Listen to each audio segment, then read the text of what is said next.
নমস্কার বন্ধুরা, আমি অরূপ আর আপনারা দেখছেন আমার আজকের এই চ্যানেল থেকে। তো আজকের এই ভিডিওটি অত্যন্ত গুরুত্বপূর্ণ একটি ভিডিও, যে পাকিস্তান এই মধ্যপ্রাচ্যে যে সংঘর্ষ, সেই সংঘর্ষ থামাতে চলেছে। সেটা কিভাবে?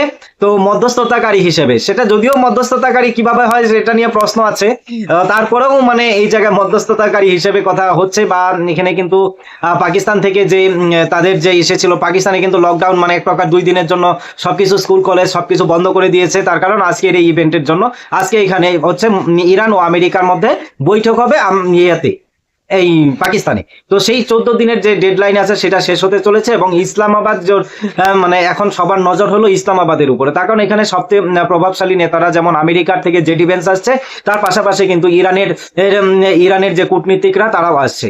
কিন্তু এখন সবার মনে প্রশ্ন হলো, আজ কি এই ঐতিহাসিক শান্তি চুক্তি হবে, নাকি এটি কেবল যুদ্ধের আগে নীরবতা? তো আমি মানে এর পিছনে, এর বিরুদ্ধে, এবং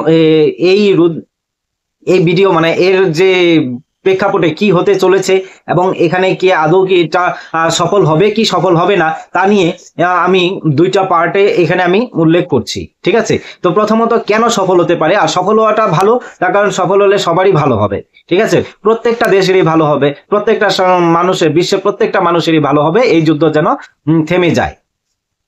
তো 21শে মার্চ পর্যন্ত কিন্তু এই যুদ্ধ, মানে 7 তারিখ থেকে যে 14 তারিখের ইসে আছে, মানে 14 দিনের যে বিরতি, সেটা কিন্তু সেটা হচ্ছে 21শে মার্চ পর্যন্ত, এপ্রিল পর্যন্ত এটা মানে থাকবে। তো তার আগে এই সমস্যা সমাধান করতে হবে, নয়তো আমেরিকা কিন্তু এখানে বড় ধরনের অ্যাটাক করবে।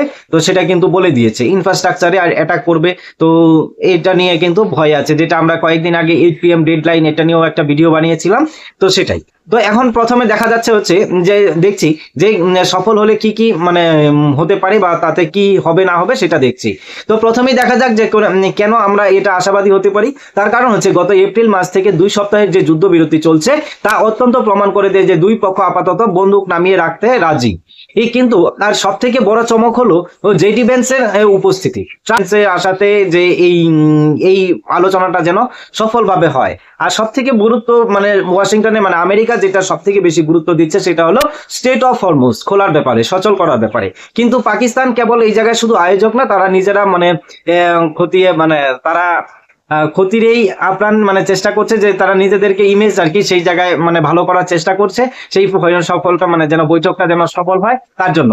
কিন্তু এই জায়গায় একটা প্রশ্ন হয়ে রইলো, সেটা প্রশ্নটা কেমন ধরনের? তার কারণ হচ্ছে, ইরান কিন্তু যখন লেবাননে অ্যাটাক হচ্ছে, তখন যখন লেবাননে অ্যাটাক হচ্ছে, তখন ইরান কিন্তু বলে দিয়েছে যে না, তারা বৈঠকে আসবে না। তখন আবার কিন্তু মানে ইসরায়েল যখন লেবাননে অ্যাটাক করছিল, তখন তখন আর তারা আসবে না বৈঠকে, এই কথা যখন বলে দিয়েছে, তখন পাকিস্তানের মাথা গরম হয়ে গিয়েছিল। তারপর আবার সেইটাকে কনভিন্স করে আবার সেই আসার জন্য রাজি করিয়েছে। তো প্রথমে ফ্লাইটে আসার কথা ছিল, প্লেনে, তারপরে পরবর্তীতে আমরা শুনতে পারলাম যে না, স্থলপথে আসবে। সে যাই হোক, তো এই চুক্তিটা ভেস্তে, এবং এই চুক্তিটা কি কি কারণে ভেস্তে যেতে পারে, তো সেটা নিয়ে এখন আমি পরবর্তীতে আলোচনাটা করছি, যে এখানে কি কি কারণে মানে হতে পারে। সেখানে হচ্ছে, প্রথম কারণ হচ্ছে লেবানন পরিস্থিতি। এটা কিন্তু খুবই গুরুত্বপূর্ণ।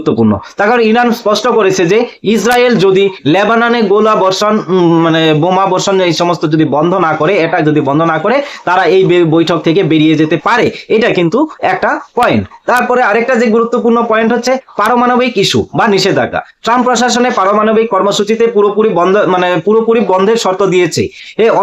ইরান চাইছে যে তাদের জব্দ অর্থ, যেগুলো সিজ করেছিল আমেরিকা, সেগুলো যেন দিয়ে দেওয়া হয়। তো এই বিপরীত ধর্মী যে দুইজনের যে মেলবন্ধন, সেটা মানে এখানে এই দুইটি বিষয়কে একসাথে কনভেন্স করা বা এই দুটিকে সমাধান করা একদম অবিশ্বাস্য ব্যাপার।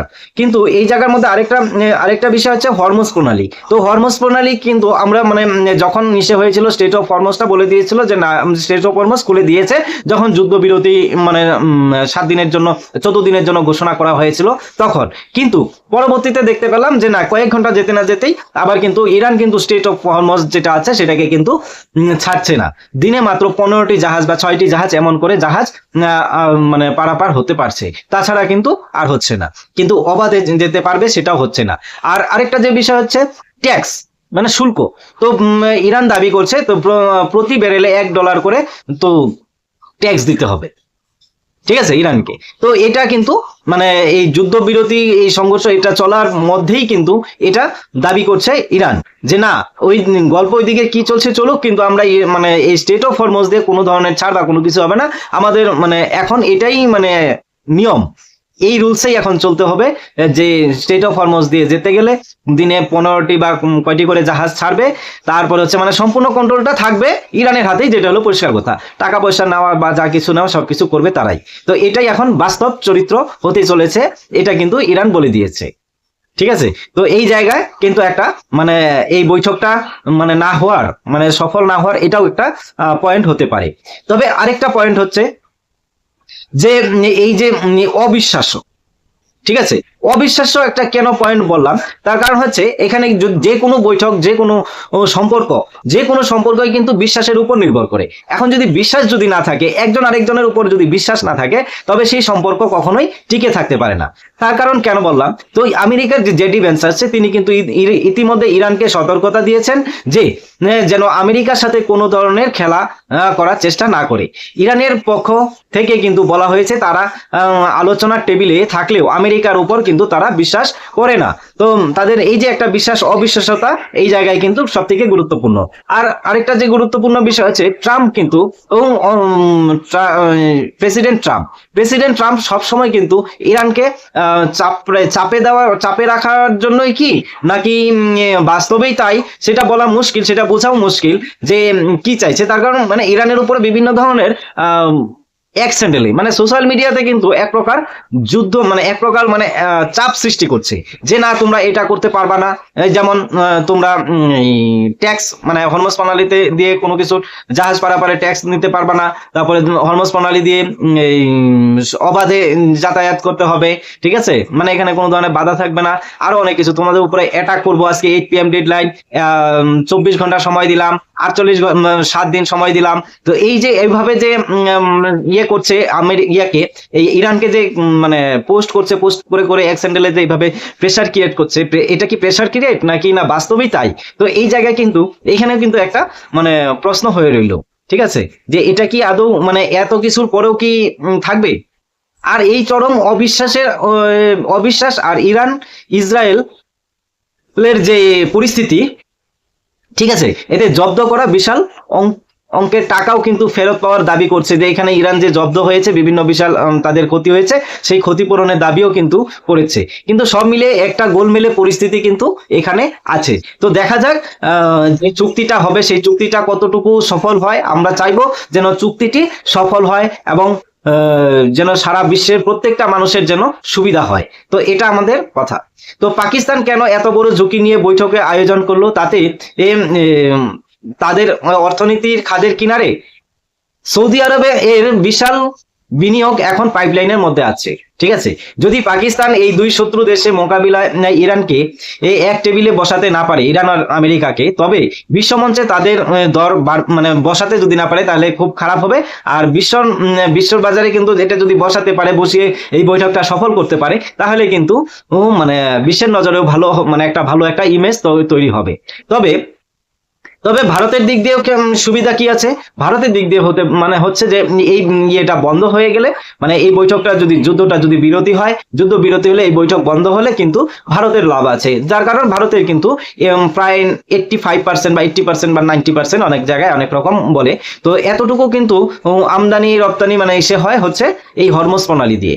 তো ভারতের জন্য এটি অত্যন্ত গুরুত্বপূর্ণ একটি রোড, যে হরমুজ প্রণালী। তো সেই ক্ষেত্রে এখন দেখা যাক কি হয়। তবে আরেকটা জিনিস যেটা আছে ভারতের, কিন্তু যেমন তেলের বাজারের দিক দিয়ে, আবার তার পাশাপাশি কিন্তু চাবাহার বন্দরও কিন্তু অবশ্যই গুরুত্বপূর্ণ ভারতের।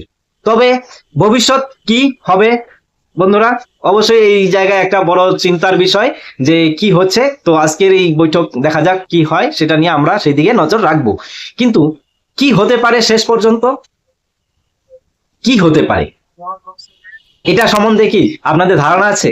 তাহলে কি শান্তি চুক্তি হবে? সত্যি বলতে এটি পূর্ণাঙ্গ মানে পিস ট্রিট হওয়া এই মুহূর্তে প্রায় অসম্ভব, একদম আমার মতে।